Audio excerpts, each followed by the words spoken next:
Hunting Simulator is the most honest game title ever conceived. This is a simulator-style game about hunting with as few frills as the name this generic implies. The game was developed by Maximum Games, which mostly acts as a publisher for mid-budget titles like that weird Power Rangers fighting game from a few years ago, and there's very little about its development online, although I feel safe in saying that it most likely exists to fill a hole in the market. In the early 2000s, hunting games were fairly popular. If you went into any Bass Pro Shop or Menards or Gander Mountain, you'd just see a corner full of these things on PC, PS2, and Wii. But the kind of people who used to buy them to play on their kids' PS2 to play outside of hunting season have largely moved on to playing things on their iPhones, presumably also hunting games. The game was also published by Nacon, which used to be Bigben, a middleware developer known for Lord of the Rings Gollum, the Tour de France games, tennis games.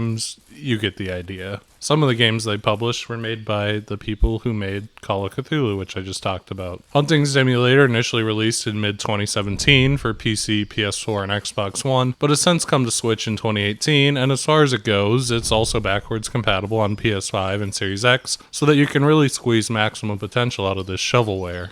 Hunting Simulator is about as basic an experience as you could ask for. In the campaign, you choose a map, select a mission from a menu, all of which consists of killing one or more animals, usually 2 or 3. You select a loadout, you're able to hold 2 guns, which mostly consist of shotguns for birds, rifles for land animals, and bows, if you want to do that, and most of which can have an attachment, that being some kind of scope. You can carry 4 items, which range from animal calls that are actually aggressively overpowered, as animals in range will always respond to give their location, while bird calls force birds to land, making them sitting ducks, usually literally, to scent sprays that allegedly make you harder to detect, to wind powder that shows you how the wind blows, which doesn't seem to do all that much. The impact of wind on your bullets seems very minimal, and 1 scouting item, binoculars or a flashlight or night vision goggles, and then you go out and you shoot some animals. The game has a formula and only occasionally feels the need to mix it up with some bird levels, but I'll talk about that in a minute. Being focused isn't a terrible thing. Lots of great games are focused on being a really fun loop of one specific idea, but Hunting Simulator ain't it.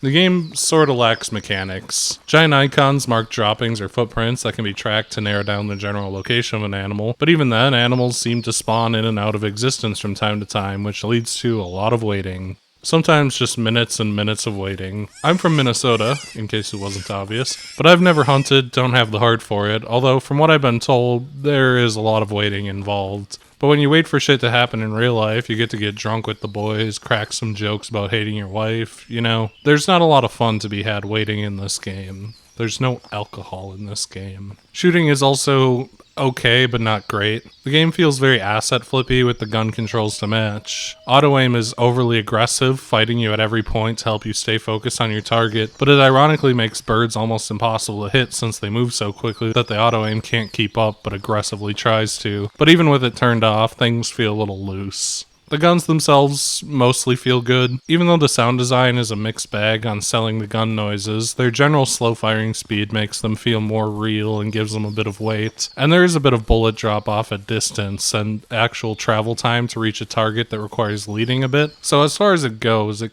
could be a lot worse as far as how the guns actually feel. The bullet time that occurs when landing a clean hit is a fun addition to the game for a bit of style, but it also reveals a pretty major flaw in the game. Watching a deer get hit in the stomach, fall over with a tiny blood texture applied to one tiny bit of its fur, stand back up, and then die. The feedback is kind of lacking, to say the least. The animals don't exactly act like real animals. There aren't that many mechanics otherwise to speak about. Animals do have weak points apparently, their organs, which can be targeted and shot to kill them faster, and hitting these seems to just contribute to scoring, which is just for non-functional leaderboards. But really, if you hit them anywhere, you're probably good. Most animals just seem to take a set number of hits. Even if you hit a moose in where you think its heart would be or its stomach, which should be pretty instant kills, they often take exactly 2 hits. Buffalo and bears often take exactly 3. Even if you just hit them in the legs, bears take 3.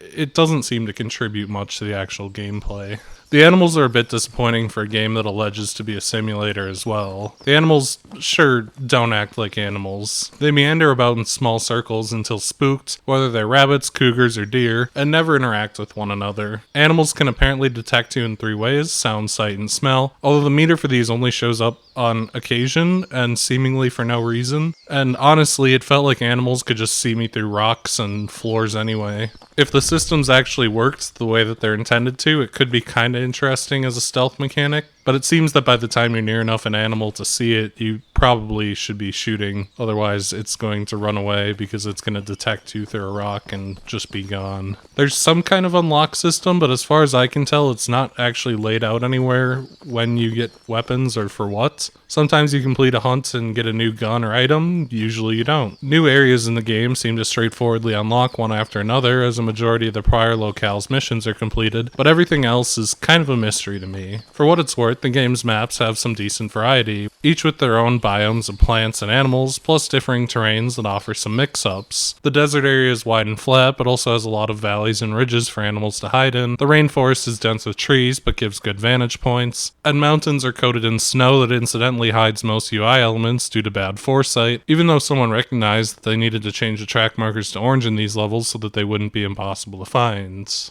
The bird maps are more like a mini-game than anything, even though you're forced to do them, so I don't know. They take place at the edge of a lake and only give you an area of maybe 15 feet to wander around in. An apocalyptic amount of ducks swarm back and forth in the sky, and the duck calls can be used to puppet them around like the god of the fowl. You're asked to kill a fairly large amount of birds, 15, 20, 30, and you kind of just stand about firing into crowds indiscriminately. It's fairly tedious, all things considered, usually just dragging on a bit too long, but there's a lot less waiting involved, and it can be a little more entertaining for that. I do think it's a bit unpleasant that you don't need to claim your kills in the duck minigame. With other hunts, even small animals like rabbits, you need to physically walk up to your kill, so it feels kind of wasteful to flood a lake with 50 dead birds for sport. Notably, auto-aim's issues with fast-moving birds also rears its head here aggressively, following behind the birds to an extent that I had to turn it off in order to be able to hit anything, unless the ducks were just floating in the water in front of me. The game's biggest negative is definitely the tedium of it all. While it's an obvious budget title, the shooting is satisfying enough to give it some kind of pass when you actually get to shoot, but there's so much time walking in circles and waiting for things to spawn, and the second they see you, they run off and despawn. Sometimes they'll even just aggressively run to out-of-bound areas where you can't claim them even if you kill them. The buffaloes seem to be programmed to do specifically that, which is very fucking obnoxious, and then it's 20 minutes until another spawns. You're definitely going to want to find a good podcast if you're for some reason dedicated to seeing this through. The game has a few side modes, but none of them are much to write home about. Free Hunt lets you go into the world to kill stuff, which is a bit dry, I think. And the shooting range is a small area to test weapons in.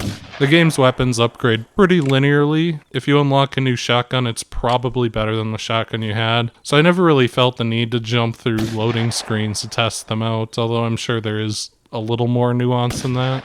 Hunting Simulator lacks music, which fits, I suppose, instead just including the sounds of nature. In the context of it being a simulator, the sounds of nature and listening to the calls of your prey makes sense, but admittedly it makes the game feel even more dry. I get a bit sleepy playing it when I'm listening to looped bird calls for 25 minutes. The game's visuals aren't impressive, certainly not for the PS4, but the environmental variety is decently nice. Whether that's a serene lake, the orange of the desert, the snowy mountains. It's a shame that the game's structure boxes you into one area for long streaks, because switching it up a little more probably would have helped keep the game a little fresher. There are some larger issues at play too. The animals, beyond acting kinda lifeless, look like plastic figurines. For the most part this is okay, you spend most of the game viewing them from very far away since getting close spooks them, but that also kinda gets shattered by bullet time, which gives you extreme close-ups on the animals that are extremely unflattering. Pop-in is also a bit of an eyesore. Bushes, shrubs, and other small bits of scenery visibly pop in within maybe 15 feet of the player, and it makes the game look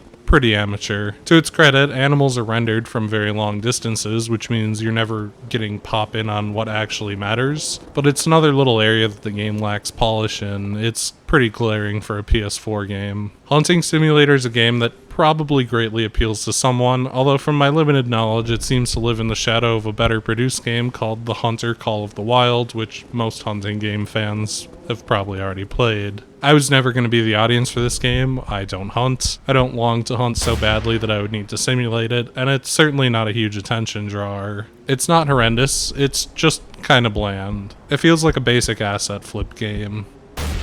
Its stealth elements, like the detectors, seem kind of fake or non-functional since animals regularly detect you through solid ground, and the shooting is okay, but again, it's all pretty stock.